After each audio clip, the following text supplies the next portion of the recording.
রপ্তানিতে প্রথম ছিল। দীর্ঘ প্রশাসনে আমরা সেটা নস্যাৎ হয়েছে। দেশনায়ক তারেক রহমান বক্তব্য রাখবেন, আমাদেরকে নির্দেশনা দিবেন আমরা কিভাবে আবারও বিশ্বের বস্ত্র বাজারে প্রথম হতে পারি এবং আমাদের টেক্সটাইল ইঞ্জিনিয়ারদের পেশা, টেক্সটাইল সেক্টরের যে পেশা সেটাতে আমরা সমৃদ্ধ হতে পারি, টেক্সটাইল ইঞ্জিনিয়ারদের পেশা ভিত্তিক সমস্যাগুলো আমরা সমাধান করতে পারি। এই বিষয়ে আমরা দেশের তারেক রহমানের পক্ষ থেকে গুরুত্বপূর্ণ নির্দেশনা কামনা করছি। সংগ্রামী ছাত্র বন্ধুগণ, আমরা দীর্ঘ সংগ্রাম সব করতে ছিলাম এবং আজ পর্যন্ত আমরা কখনো আন্দোলন সংগ্রামের সাথে আপোষ করিনি।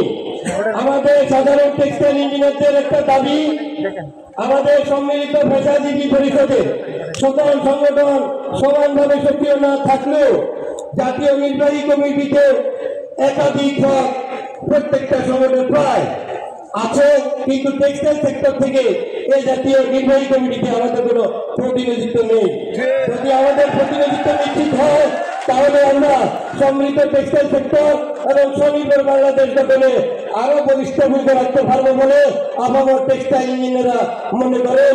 আমি তাদের পক্ষ থেকে আমাদের বিএনপির মহাসচিব এবং আমাদের সম্মিলিত পেশাজীবী পরিষদের আহ্বায়ক এজেন্ট জাহিদ হোসেনের মাধ্যমে আমাদের আজকের অনুষ্ঠানের প্রধান অতিথির কাছে আমি নিবেদন জানাচ্ছি, বাংলাদেশ জাতীয়তাবাদী দল নির্বাহী কমিটির পদে আমাদের টেক্সটাইল ইঞ্জিনিয়ার থেকে সম্পাদকীয় পদ সহ অন্তত 10টি পদে যাতে আমাদেরকে অন্তর্ভুক্ত করা হয়। আজকের অনুষ্ঠানটি সফল করার জন্য আপনাদের সবাইকে ধন্যবাদ জানাচ্ছি। সাংবাদিক বন্ধুগণ সকাল 10টা থেকে সময় দিয়েছেন, সেই জন্য আপনাদেরকে ধন্যবাদ জানাচ্ছি।